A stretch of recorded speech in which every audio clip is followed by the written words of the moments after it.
Ladies and gentlemen, Playwright and how to create these tests.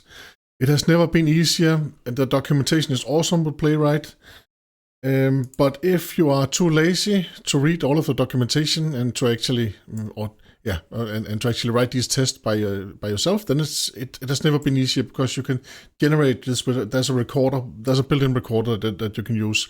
So in my situation right here, I have this beautiful Code Investigator website, which is my own website, and I have a data format converter that I want to test. I can write in some XML, and then I can get some JSON or YAML out. So that's a problem that we're going to play with in this scenario right here. So I just go to, this is my web project that I have, and I have already installed Playwright. If you didn't watch my other video about how to install it, it's very easy. You just run npm init playwright, and that at latest in your project. Then it will auto-detect whether you're using TypeScript or JavaScript, and then you will get a test folder like this. So all of my tests is my tests folder right here. And the syntax is very easy, so you can easily write this by hand.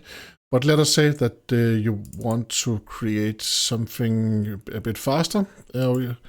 If you, it is a little bit faster to use the codegen.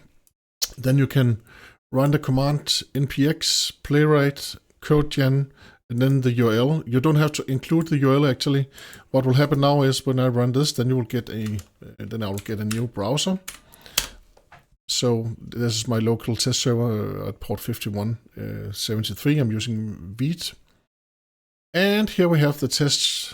Here we have the test browser that opens up right here. There's another window that also opened up when we did this. And let me just make this window slightly shorter. The other window that opened up right here was a Playwright inspector. You will see that this inspector will be filled out with all of the actions that I'm doing on the page, and then the code is actually being created in the inspector window. So that means that when I'm done with whatever I want to test, then I can copy and paste that. So first of all, I want to say I understand, accept all cookies. So that's the first action. And already right now you can see that after the page go to, then we got a page get by role button. I understand, accept all, click. And then, so that was the first step. Then the second step right here is to fill in so we want to fill in something else. So we want to fill in, of course, if I type something, then each key press will actually be added as an action. So you can change that afterwards. So you just have some fill, so use the fill method instead. So it becomes a bit shorter. But that was right spaceship right here. And then we say Falcon. So I want to have a spaceship Falcon right here. Spaceship, and then I now as well formed XML that has a begin and end tag. And we can already see right now it actually changed the key presses to fill in the right side right here. So we see that right there. So now it actually used the fill function. And that means now I want to assert something. When I want to assert something, then I use the small buttons in the top right here. Then I can click the assert value. I can say assert text, and I can also say assert snapshot. In this situation, I want to assert text, so I press assert text, and then I press the field that I want to assert something for. Yes, and this is exactly the text that I would expect to be there. So I just press the check mark, and now we've got an expect line and line 9 in the expector. Then the next thing I want to do is I want to press the YAML button. So now I press the YAML button, and again now I want to assert the text right here. So I press assert again, and then I will say yes, assert that now it's YAML instead. So already now you can see how easy it is. If I want to pause the recording or stop the recording, then I just press stop, and then I can do something else. Maybe I want to pause it or something, then I just press stop right there. Then I can pause it.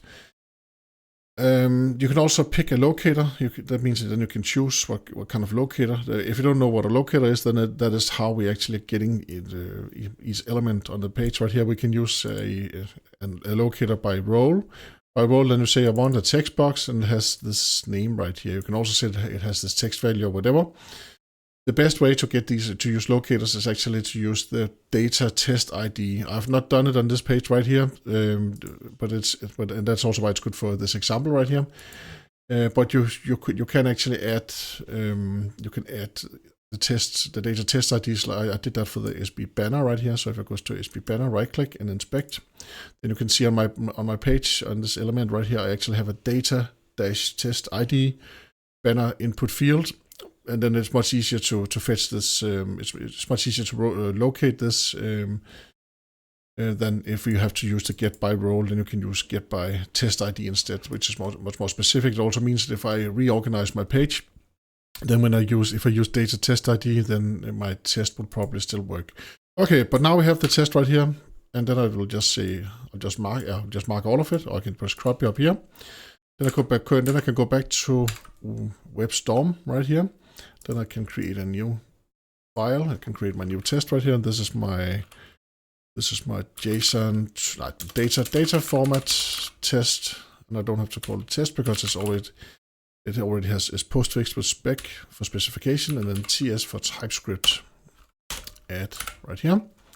So I'm going to paste it in right here. So now I have created my test. I need to give it a good title. This could be data format to JSON and YAML. So that's a good name. You need to give it a good name because very quickly the number of your test portfolio will grow with your project, of course. So use good tests, and then you can also see them in the report that can be generated. So here I have it. It's green. Let's say that I asserted something else just to see that the test actually works. Like now I'm pressing 1 right here, and this should end out with an error. So I'm going to press play again. This time we should get a failed test. Yes, 2 tests actually failed. So I'll go back and correct my test, and then we press play again. The test is run for each browser per default. You can also say that you just want to run it for Chrome to begin with, and then once in a while you can run it for all of the browsers if you want to save some time, especially if you have some tests that are slow. Of course, you should fix the slow tests. That is a correct solution, but you could also not multiply the sluggishness by 3 by running for each browser type right here. But once in a while, run for all of the browsers, because then you know that the web application works on all platforms, of course, and for all of the browsers right here. The built-in ones are Firefox, Chromium, and WebKit. WebKit is the engine that Safari is running on. So that's how easy it is to create these tests right here. So there is no excuse for not using end-to-end tests and using Playwright. If you're already using Selenium, then of course Selenium is also great. But if you're not using anything, then install Playwright right now and then run it. And of course you can also see the UI. If you want to have a nice dashboard report, then you just run. Yeah, that was one more thing. Yeah, when you close the browser that was spun up, and also the inspector, or actually just the browser, then your terminal is available again, or else it will be blocked until you're done with your test. Now we're running with the UI. If I run the UI, then I can run all of my tests, and I can see what's going on also, as a snapshot will be taken for each test, which makes it really awesome. Data format test right here.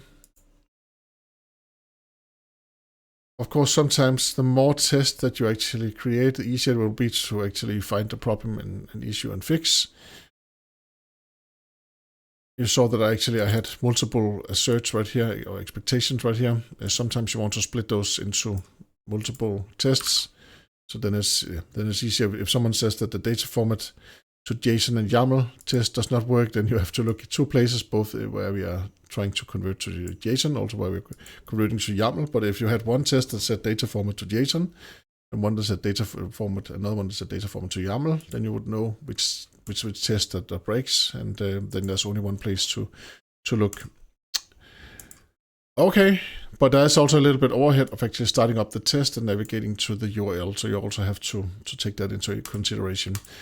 Thank you very much for watching. Thank you very much for all of your comments, and I hope to see you again soon. And most of all, thank you for just being who you are. Bye-bye.